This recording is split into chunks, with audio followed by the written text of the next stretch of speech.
Welcome to Veterans Chronicles. I'm Greg Corumbus. Our guest this week is retired U.S. Navy Rear Admiral and Naval Aviator Harper Shumaker. He's also a veteran of the Vietnam War and spent more than 8 years as a prisoner of war there. And Admiral Shumaker, thank you very much for being with us today. You bet. Pleasure to be here. Where were you born and raised, sir? I was born in western Pennsylvania, a town called Newcastle, north of Pittsburgh. And when I was a teenager, my family, which consisted of my father, who was a lawyer, my mother was a writer, and I had an older sister and a younger brother. But when I was a teenager, we moved north about 10 miles to a small college town called New Wilmington, where Westminster College is located. And I attended public schools there and just really enjoyed it. We lived on a farm outside of town, and I got exposed to milking cows and driving tractors, and it was an enjoyable part of life. It's a good childhood. You bet. What drew you to the Naval Academy? Well, I had an uncle that was a Marine captain, and he was killed at Midway, and I was kind of named after him. So that was one incentive. And then I had an aunt, Aunt Edna, who sent me a subscription to a Boy's Life, it was called. It's a magazine, I think, associated with Boy Scouts. And in one issue, in the centerfold, it said Annapolis and West Point, where boys become admirals and generals. Well, now girls become admirals and generals as well. But anyway, those two influences, I guess, drove me toward the Naval Academy. And ultimately, at least now, I don't know if it was the same way then, when you're commissioned, you kind of get to choose which area of service you want to go into. Why did you pick flying? Well, again, probably the relatives, my Marine uncle. And also I had another aunt who was in the WASPs. And in World War II, that stood for Women Air Service Pilots. And these were 1,000 women that would fly airplanes from the factories out to airfields and thereby relieve men for combat. So I think that influenced me toward aviation. And once you were commissioned, where did you go from there? Well, I went back to the Naval Academy for a short time as a company officer, but then eventually wound up in the Navy flight training program, which starts off at Pensacola, Florida for the basic work, and then moves on to, in my case, to Chase Field in Beeville, Texas. And what were you flying at that point? Well, they started off in this was a long time ago, of course, in T-34s, and then into T-28s, and then into TVs, they were called. That was the transition into jet training, and then into Cougar jets. And then eventually, when I was through with my training, I went into more training in Jacksonville, Florida. And it was a transition squadron called, it was for transitioning into the F-8 Crusader, which was a single-seat, single-engine fighter that could go 1,000 miles an hour. How'd you like flying that one? Loved it, yeah, loved it. And it was a tricky airplane. I remember in one of my early flights, I got it into a spin, and it made 14 revolutions with fire coming out the front end, and I was in the clouds all this time. So it was pretty exciting, but I got it out. Until now, it's been a few decades, but you're still pretty excited about that bird. Oh, yeah, and I'm still flying airplanes. Are you? At 86. Fantastic. Absolutely love it. Well, there's a couple important parts of your naval career, even before we get to Vietnam, that I want to highlight. One was a harrowing mission in the Mediterranean. Explain what happened there. Well, again, it was with a Crusader, and it was off of the USS Saratoga. And I was flying at night, and I came into land. Navy planes get stopped by a hook in the back of the airplane. And unfortunately, through a mechanical malfunction, the hook wouldn't come down. And so after 3 attempts, the air boss by radio told me to join the tanker, get some fuel, and head for Italy. So this is a story kind of like baseball, where 3 strikes and you're out. Only this is 4 strikes. So the first strike was the hook not coming down. The second strike was the hose wouldn't come out of the refueling tanker. The third strike was trying to put it into the barricade, which is like a big tennis net. But unfortunately, the arms, we call them stanchions, would not erect to the vertical position. And so I got it up to 8,000 to 4,000 feet, and bailed out. And everything's supposed to be automatic. You know, the chute opens and all. Well, the chute didn't open, so I fell from 4,000 feet down to about 2,000 feet, and pulled the D ring, which is an alternate way of opening the chute. And again, it didn't open, so I figured I'm dead for sure. Finally pulled it out with both hands, and it opened up. So, and that all happened in about 10 minutes' time. Wow. Wow. Well, you mentioned the challenges that you had in that particular mission, landing on the aircraft carrier, but that's a challenge in and of itself, even on a normal landing. So explain how that works and how long it took you to get used to that. Well, we go through a lot of training, and you know, these are very expensive airplanes. In those days, they were $2 million airplanes, which are considerably more now. But you practice on land with you're given some assistance by an LSO, standing for Landing Signal Officer. And so they talk you down, and again, you're flying angle of attack mostly, and line up, and you know, if you play this thing right, the carriers in my day had 6 arresting wires that were probably about 50 feet apart, and if you flew this thing just right, and just right meant you used a mirror landing system. It was a large mirror that was gyroscopically stabilized, so as the ship moved around, the mirror did not. And you would get a big blob of light in the center of this mirror, and you'd fly hoping to keep that blob of light, we call the meatball, right in the center. And if you were successful in doing that, you'd pick up number 3 wire every time.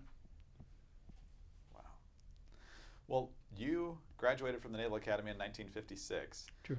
And so that's just a couple of years before the space race really starts to heat up. And you advanced pretty far in the NASA astronaut program. How did you get connected in it, and what was that process like? Well, I think I got nominated by my commanding officer, but it produced a lot of candidates.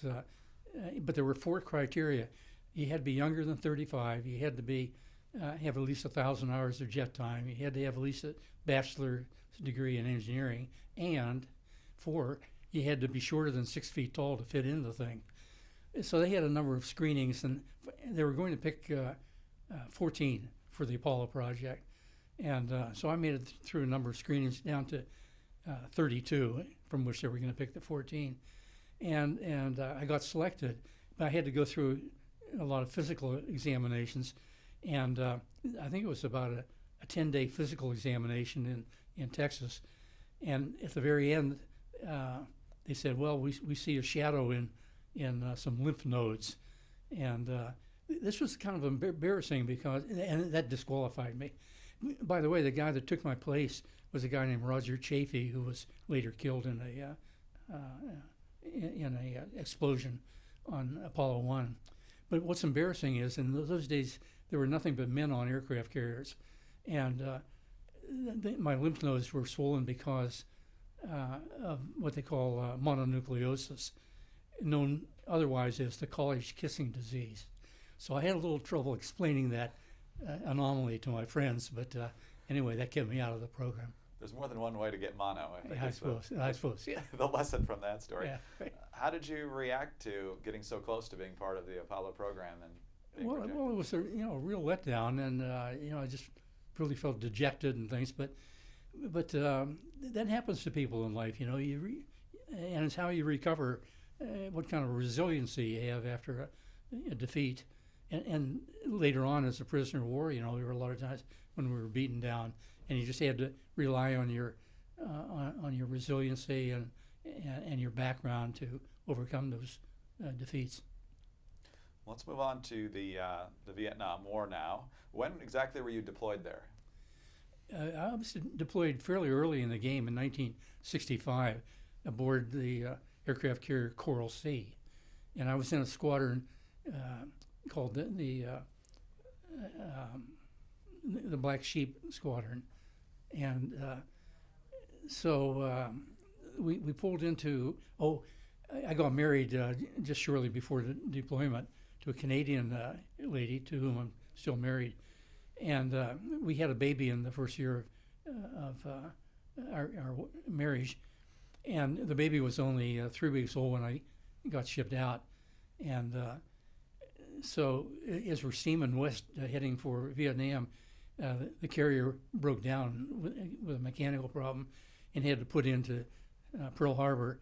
And my wife was able to get tickets with our baby over to see me. And I was thinking, boy, this cost $600. That's a lot of money. But in the light of what later happened, it was the best investment we ever made, because she then had to raise this baby all by herself. Amazing. Sir, we're going to take a quick break. We'll be right back with much more of our conversation with retired U.S. Navy Rear Admiral and Naval Aviator Robert Shumaker, veteran of the Vietnam War, and spent more than 8 years as a prisoner of war. We'll get into all of that when we come back on Veterans Chronicles. Admiral, when we left off, you had just been deployed to Vietnam, leaving a young wife and newborn son at home.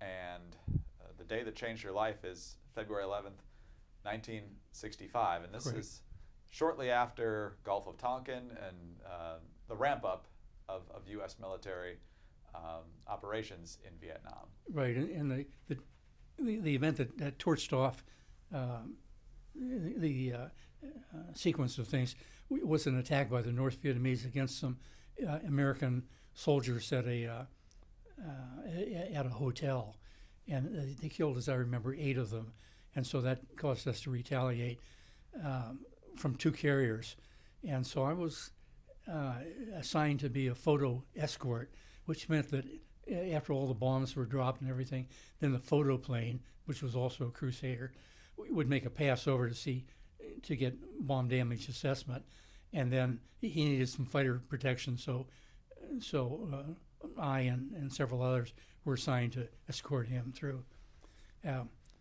So anyway, as we're patrolling back and forth off the coastline, I saw that the Vietnamese were shooting at us, and so I made what they call a combat turn. I was flying on my skipper's wing. He was a Navy commander, and in a combat turn, you slide, and there's a danger of losing sight of each other as you slide through. And I lost him, and I said, "I lost you. Where are you?" He said, "I'm right behind you," and I was right at the point where I was about to roll in. So I rolled on in, and it was kind of a bad day weather-wise, about 2,000-foot ceiling. And as I rolled in, it was machine gunning this building, and I got hit in the tail section. The airplanes don't fly very well with holes in them, and this thing flipped upside down and pointed straight down, and I keyed down on my mic, intending to say 403, I'm hit. And if I had completed that sentence, I'd never make it out, because then I ejected, and this time, fortunately, the parachute opened quickly, but only 35 feet over the ground.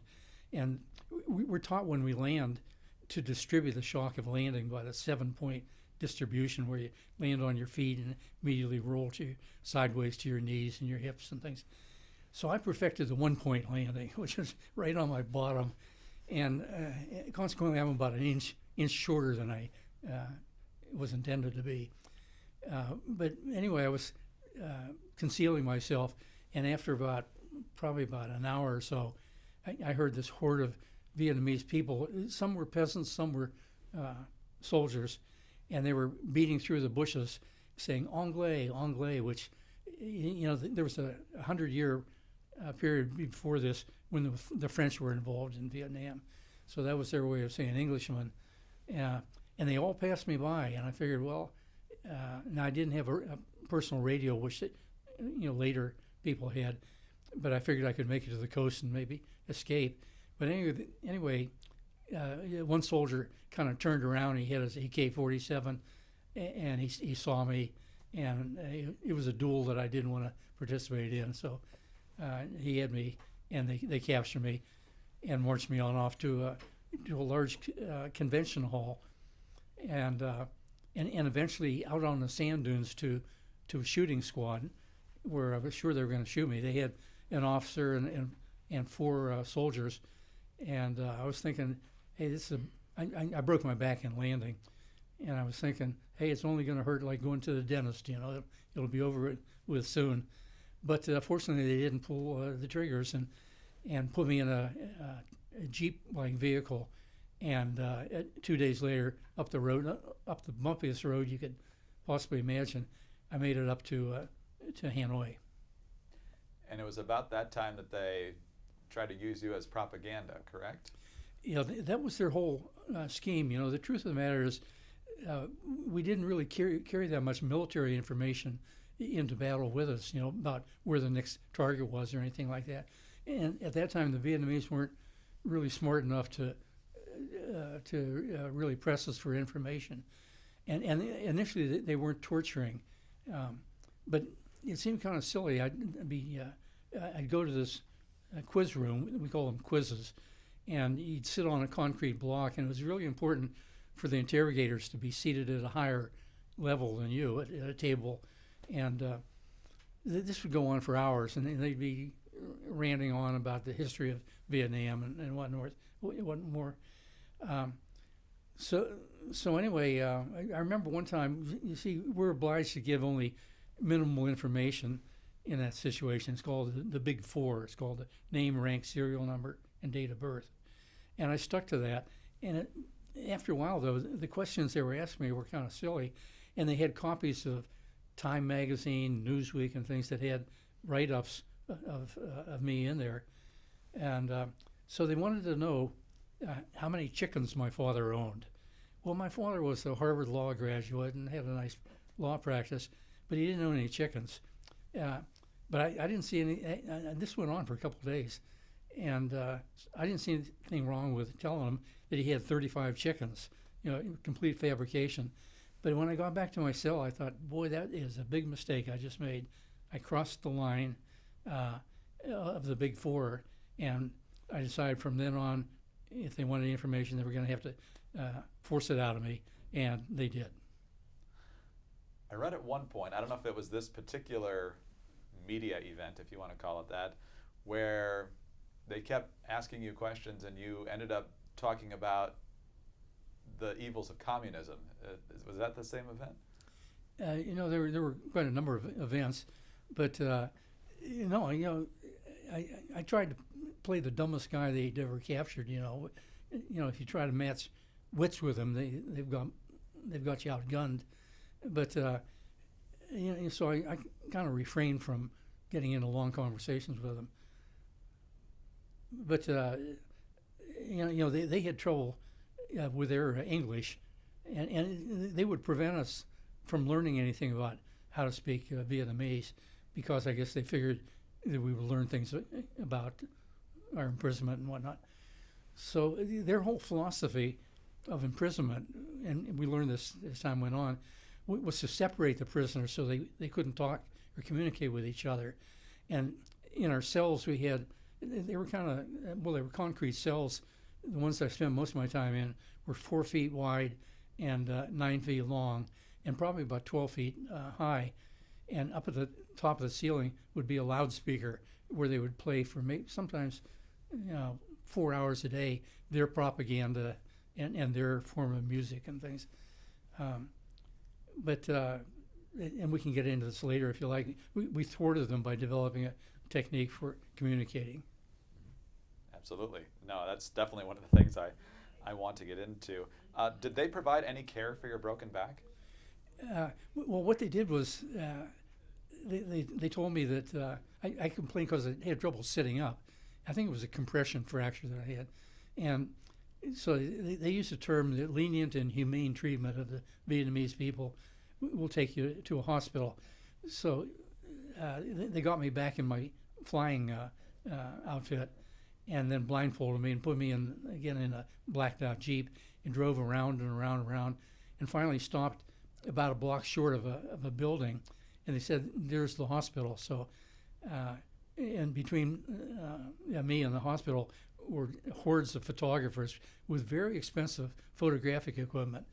And so I questioned whether I ought to participate in this thing, but my back was hurting so much, I decided to go up there. So we go inside this building. Here's this little wooden table with a woman that was dressed as a nurse, and a guy who claimed to be a doctor. They had a stethoscope, and so he and all these photographers, and he said, "What is the state of your father's health?" And I said, "Well, that's not germane to things." And he smiled at the photographers and thumped my chest with his stethoscope. And then the English-speaking nurse said, "The doctor said you will be feeling better in a few days." And out I go, without even an aspirin. So that was the medical treatment. It was my first introduction to the importance of psychological warfare, propaganda, and things. Wow. You mentioned the dimensions of the cell. What were the other conditions like when you were first imprisoned? Well, things changed around in 8 years' time. I was initially put into a much larger, I wouldn't even call it a cell, it was more of a room. And that went on for about 3 months or so. And I had a little wormhole through the wooden door where I could peek out into the courtyard and see part of the courtyard. And after it was either 2 or 3 months, I noticed that, once a day, the guard would come and open the door, and you take your sanitation bucket off about 100 yards or so and dump it into what was once a shower area. But I noticed through this wormhole that he was always methodical, and I would go to dump the bucket, and then another American would follow. It was the first American I'd seen in a number of months. So I tried to figure out a way to contact the guy. So someone had spilled some ink on the floor of my cell, and so I poured some water on it and kind of reconstituted it. And we had some kind of rough toilet paper, and I wrote this note. And the note simply said, "Welcome to the Hanoi Hilton. If you get this note, scratch your ear on the way out." And I cleaned up the story a little bit for the audience here. But so I was down there watching. Sure enough, I left a note there on my first trip, and he came back and he was scratching away, and that's how we made contact, and that's how the place got named the Hanoi Hilton. Do you have any idea that it would ever become the more famous name for the prison than the name itself? Well, no, not really, except that when I came back 8 years later in Los Angeles, there was a reception for California ex-POWs sponsored by Conrad Hilton himself, and I figured I'd at least get a nice free room out of him, but it didn't work out. Admiral, let's pause again right there. We'll Okay. be right back with much more with retired U.S. Navy Rear Admiral and Naval Aviator Robert Shumaker. Sir, I just want to get a little more detail on the conditions. You mentioned there's a sanitation bucket, so there's obviously no plumbing involved. Right. Was there a mattress of any kind? And what kind of food were you given? Well, the food, a lot of times it was very monotonous, and we knew we weren't getting a lot of nutrition because when we tried to stand up from a seated position, we'd start to black out. So you learn to hold on to something until things cleared up. But for a long time, it would be pumpkin soup, and then one time for 6 months, it was cabbage soup. And now this is several years into our imprisonment, and right in the middle of an air raid in 1967, the Americans were bombing the heck out of Hanoi several times a day, and right in the middle of one of these air raids, I heard an American voice, and I hadn't heard an American voice in several years at that time. And he was shouting as if he were talking to the pilots who were coming in an afterburner and guns blazing. And he was shouting, "Bomb the cabbage patches." So the food wasn't very good, really. But when they got a little crowded in this prison, this was the prison that the French had built. And it was a city jail. And so they got a little crowded as more and more Americans arrived. And so they moved a couple of guys in with me, 3 guys in with me. And I was the senior guy as the lieutenant commander there. And I said, "Hey, they're going to try to separate us again to keep us from communicating. So let's figure out some way we can communicate." And we tried writing on these tin plates we had, and that wasn't very effective. And then this one guy named Harris came up with a scheme about tapping. And so we put the letters of the alphabet into a 5x5 square, leaving off the letter K. And so if he wanted to to send a letter D, for example. It's in the first row in the fourth column. So you tap once, pause, like that. And you got pretty fast at this thing. Sometimes maybe 4 or 5 words a minute. Wow. How did you handle spaces between words? Well, the guy on the other end of we tap through concrete walls, and the receiver would usually take a little cup and put it against the wall, his ear against the wall, to amplify things. And as you'd be working your way through this thing, as you got partway into a word, if the listener understood what the word was going to be, he'd give 2 taps and you'd move on to the next word. But no, you could figure out pretty well the spaces. How? What generally got communicated? Was it encouragement? Was it strategy? Hope for getting out? What kind of things did you?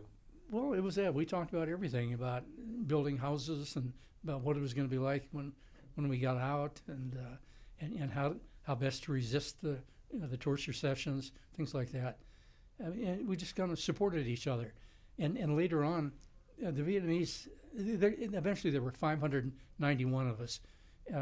But partway through, the Vietnamese thought they figured out who the leaders of this 591 were. And they segregated these guys. Admiral Stockdale was one of them. Admiral Denton, who was a senator, Congressman Johnson. And I was in this group too. And we were all kind of lined up in separate cells. So one guy, if you lock the doors of this room right here, you would find out that we all come to the party with a lot of background. And one guy knew a lot about fixing television, another about changing oil in cars. The guy next to me, who later turned out to be a congressman, wanted to speak French. So I would tap, I knew a little bit of French, and I could tap 5 words to him a day, and he would practice them over and over again. And in 3 years' time in this prison, it was called we called ourselves the Alcatraz 11. I never got more than 10 feet away from this guy, but there was a concrete wall that separated it, and I never saw him. But eventually, there was a rescue attempt over there called Santé, and that it was unsuccessful, but it caused the Vietnamese to take us out of solitary confinement and put us into a larger group. And there I met Congressman Johnson, who could speak better French than I could, and I never figured out to this day how that happened. What difference did the tapping make in your morale, your mental condition over all those years? Oh, it was our lifeblood. I mean, the Vietnamese thought that by separating us, they would pound into our brains through this loudspeaker how bad America was and how bad our social system was and all. And so this was our way of resisting all that. And it kept us going. You mentioned that they figured out who they thought were the leaders. Was there some sort of organizational leadership structure going on there? Oh, absolutely, and that kept us going. The most senior people, we were all military people, and we were trained in following the chain of command. And one of them says, if you're the senior guy, you take charge, and we did that. And that's certainly true of Admiral Stockdale and Denton.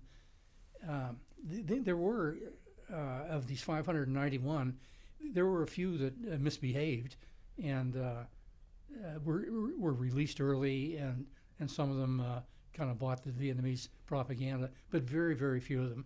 I think your audience would be proud of 98% of the group that was there. I asked you about the spaces before, but you mentioned that there's no K on the grid, so how did you factor in the K? Well, you spell cat, K-A-T. Ah, gotcha. That makes sense. Did you know about Admiral Denton famously blinking torture in Morse code during one of his propaganda moments? Yeah, we learned about that, but of course, he didn't really know whether it was being received. He was blinking away there, but he didn't know whether the Americans would pick up on this thing. Unfortunately, they did. But as we tapped on the walls, he would tell us what he did, so we assumed that it would get across. You were aware that at least tried to. You bet. So as we mentioned, when you were deployed, you've got this young wife and a young son at home. now these years are going by here. What are you thinking? Are you thinking you will eventually get home when the war is over, or are you starting to wonder? Oh yeah, well, you never want to give up hope, And I remember in my cell, I would kind of Roman numeral numbers, 4 across, and I'd try to keep track of the days, and finally I ran out of space to do that. And then occasionally, I was tortured on 12 different occasions, and you lose track of time there. So I'd be off a couple of days and tapping through the wall. A guy would correct me, no, it's Thursday, whatever date it was, But my wife was a Canadian. She's now a U.S. citizen, but she raised our son. But in those days, the war was being displayed in the living rooms of the United States, and so she wouldn't let him watch television, and he consequently had to learn to read early, and he became a pretty good student, and eventually went to Harvard and Yale, and is a neurosurgeon now. Fantastic. You married the right woman. Yeah, you bet. You mentioned Congressman Johnson a moment ago that you were close with him. Which of the other prisoners did you forge the closest bonds with? Well, John McCain, he and I, when they moved us after the Sante raid together, we were in a group of about 40 people, and John and I bonded together quite well. In fact, at one time he had a daughter and I had the son. The two fathers schemed to get the pair together as a marriage. It didn't work out though. It's a good effort though. Yeah. The dowry didn't work out apparently. Right. But one of the things we of course know is the torture that occurred there. Did that happen right away, or did it happen over time? It happened over time. I think for the first year or so, there wasn't much torture. But then the Vietnamese would they'd kind of sneak up on you in the form of, if you refused to do something, which we would do, they would have you hold up the wall. That's what we call it. So we'd face the wall and hold it like this, and hours and hours on end. In fact, I know one guy, one of the Alcatraz 11 guys, did it for, I think it was 5 or 6 days.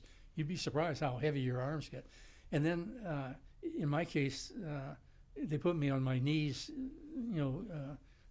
bare knees on the floor in handcuffs behind me, and they would, I'd have to, if I try to relax by leaning back on my haunches, they'd jab me with a bayonet, and that went on for 12 days.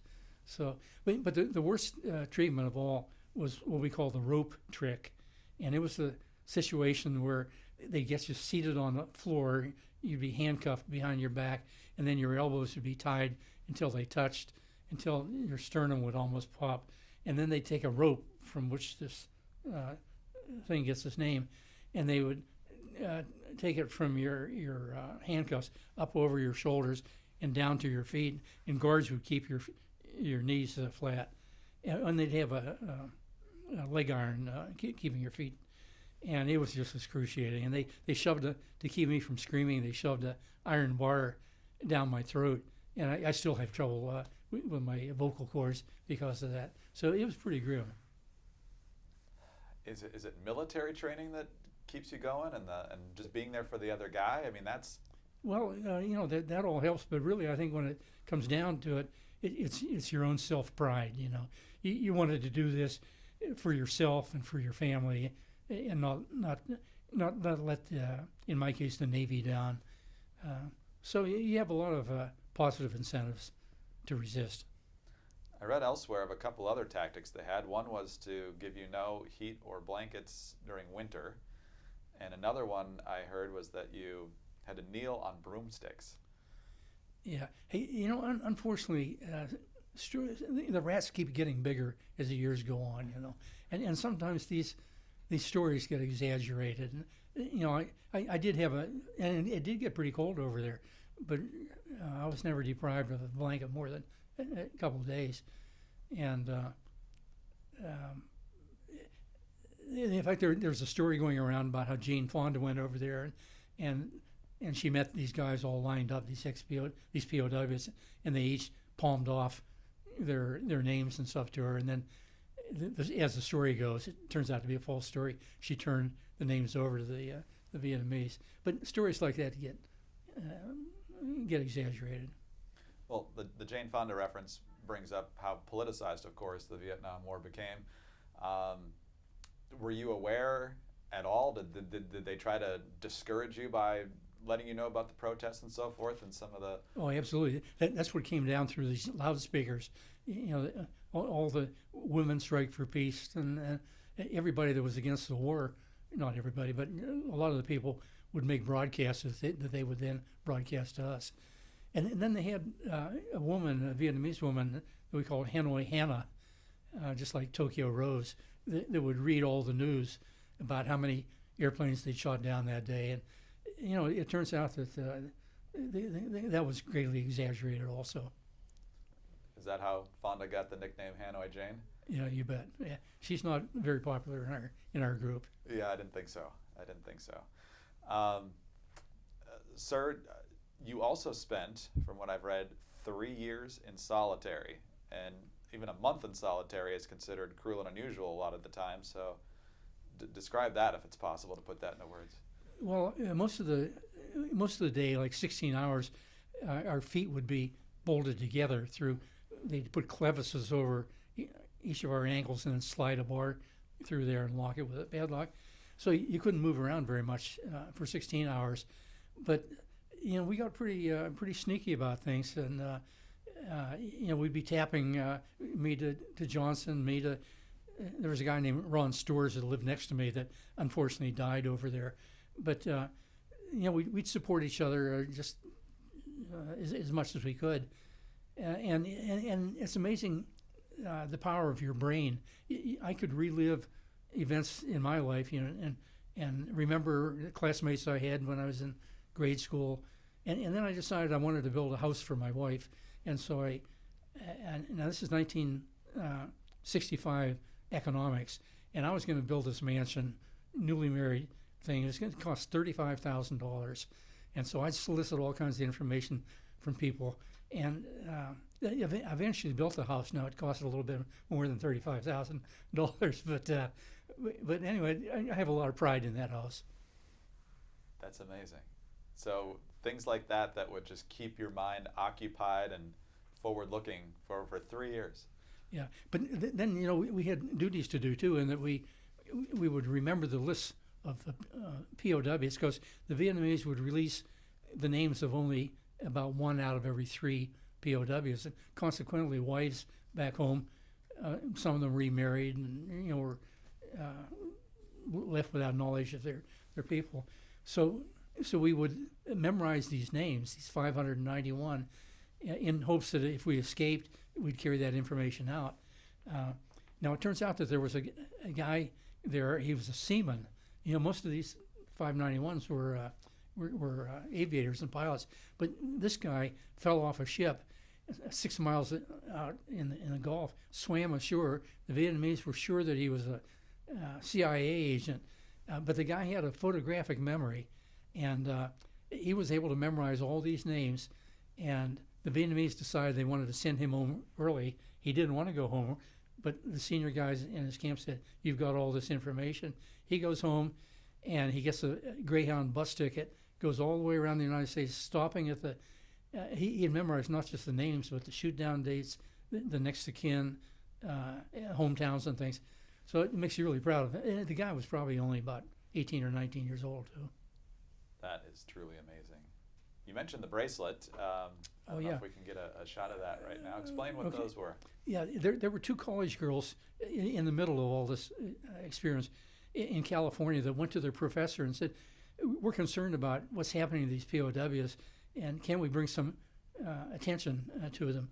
And they came up with this idea of manufacturing some bracelets, and they were kind of chintzy little things here, and they sold them for $2 a piece, and they had stamped on them the name of a POW and their shoot down date, and they sold them for $2 a piece, and the recipient would say that they were going to wear these things until they knew what the fate of the guy on their bracelet was. And so when I returned, a lot of these people, and they sold, like I say, millions of them, and it did bring a lot of attention to our problems. But a lot of people, when I came back, would send their bracelets to me, and even here years after my release, I still occasionally get a bracelet. Do you wear it often? Not really, but I do keep them in my my jewelry cabinet. I bet your wife had one. Yeah, I'm sure she did. Yeah. When did you? Well, before we get to that, did you notice any changes in your captors over time? Where, for the most part, as far as I know, no matter how much they tortured you, they didn't get much information out of anyone. I know Senator McCain famously said he gave them the Green Bay Packers offensive line when they asked for his crewmates and so forth. But what was it like with the captains? Well, we're proud of, as Americans, that we don't lie, cheat, and steal, but that puts you at a disadvantage as a POW. So you learn to lie pretty quickly and remember these lies because they would record all these things. So they wanted to know my job on the aircraft carrier, and so I told them after a long time that I was in charge of the pool tables. Well, that usually gets a chuckle because they don't have pool tables on aircraft carriers. The walls don't stay stationary. But they started off with kind of the rejects, the privates from their army that were rejects, I guess. So they and the guard to prisoner ratio was about 2 guards to each POW. They would round the clock. They would have guards on us to keep us from talking mostly. But I didn't find many kind ones. And Admiral Denton put me in charge of naming these guards. It was important that we develop information on the guards, what their habits were, But with all these people reporting differently, you would never know who was who. So I was in charge of naming them, and I named them all after animals, and your audience wouldn't appreciate some of these names I gave them. But they're memorable names, it sounds like. Yes, they are indeed. Oh, man. When did you start to get an idea that you might be getting free soon? Well, after the Sante raid, they moved us back into the big quarters there, and we sensed that something was up. I'll tell you a quick story. They got upset with us because we had a church service, and they hauled 3 guys off and put them in solitary for, I think it was about 6 weeks. But as they're being hauled off, one of the other guys started singing the Star Spangled Banner, and the whole camp joined in. They could hear us in downtown Hanoi singing the Star Spangled Banner. And after 6 weeks, when this guy came back, his name was Robbie Reisner, they asked him how it felt to hear the Star Spangled Banner after several years. And he said, I felt I could go bear hunting with a switch. He said, I felt like I was 9 feet tall. Well, there's a statue now on the Air Force Academy grounds. It happens to be 9 feet tall of General Reisner, and thereby because Ross Perot dedicated that to him. But we started hearing things, and we didn't even know that the United States put a man on the moon, for maybe 2 years after the fact. But eventually they got us out in the courtyard, and by the rules or the protocols of this peace agreement, they were obliged to read it to us. And I think they kind of expected us to hoop and holler, and we didn't. We just kind of filed back with a lot of dignity and decorum, and deprived them of that pleasure they might have. But anyway, it was a happy day for us, and they released us in 3 groups. I was in the first group with Admiral Denton, and Denton historically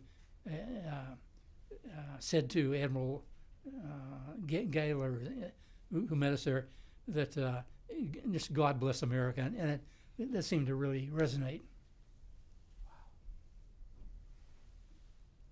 Can you even put into words what it felt to breathe free air after 8 years?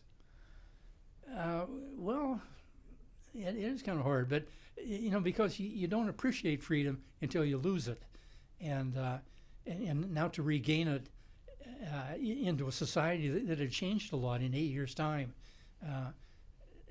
it took a little bit of accommodation on our part, but nonetheless, it felt so great coming back to my wife and son, who was now pushing 9, I guess, and I decided I wanted to go back to school, and so I went back and got a doctorate degree in electrical engineering, and then went into program management for a number of missiles that proved to be very effective.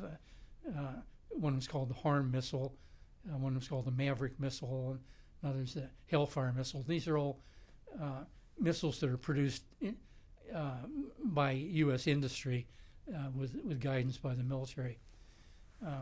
So I'm proud of that accomplishment. And later I became the superintendent of the Naval Postgraduate School in Monterey, California, where naval officers and some foreign officers, some Army officers too, about 1,800 of them are working on their, usually their master's degrees.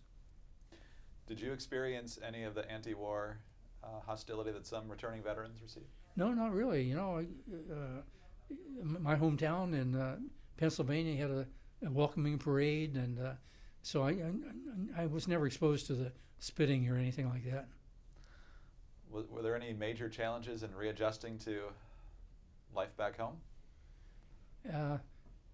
Well, I no longer had the bucket I had there, but yeah, there were some adjustments, sure, you know, and but anyway, I think we overcame any problems we had.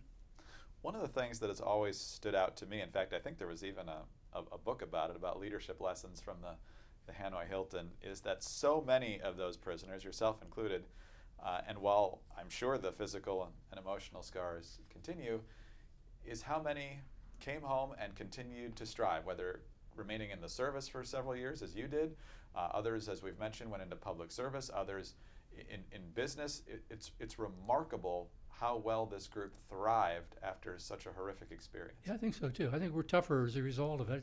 We're kind of like tempering steel, I guess. But you know, we have people who went into religion and into politics, and some doctors and many lawyers. So you know, they all acquitted themselves very well, I think.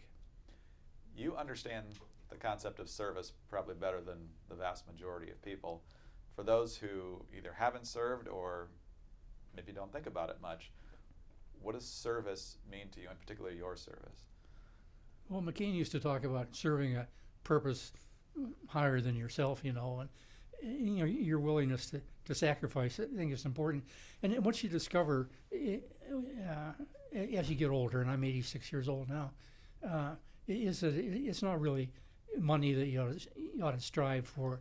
It's just being integrity and honest and energetic and appreciative of what we have. And I think that'll carry you through a lot of ups and downs of life.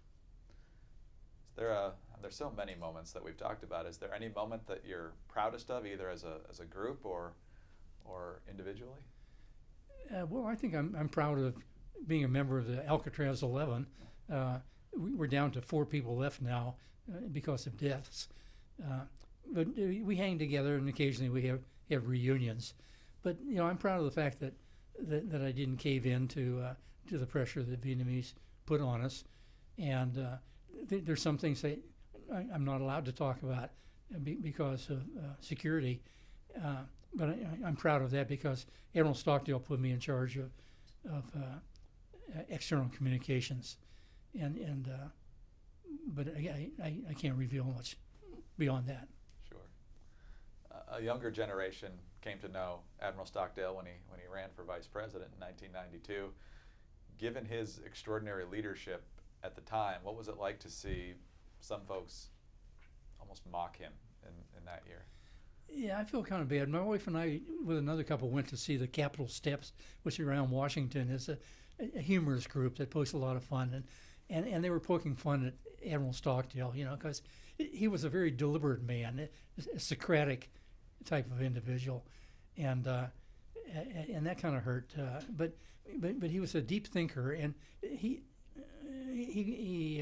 instituted a program called Back U.S., which we all took to heart over there, and it was BACK-US. You know, it was don't bow to them, stay off the air. You know, because they tried to get us to make broadcasts. Don't confess anything. Don't kiss them goodbye, and united we stand. So that was back U.S. Fantastic. Admiral, I can't thank you enough for your time with us today, and we are obviously deeply grateful for your service to our country. Thank you, sir, very much for being with us. Thank you. My pleasure. Retired U.S. Navy Rear Admiral and Naval Aviator Robert Shumaker, veteran of the Vietnam War, spent more than 8 years as a prisoner of war in Vietnam. I'm Greg Corumbus. This is Veterans Chronicles.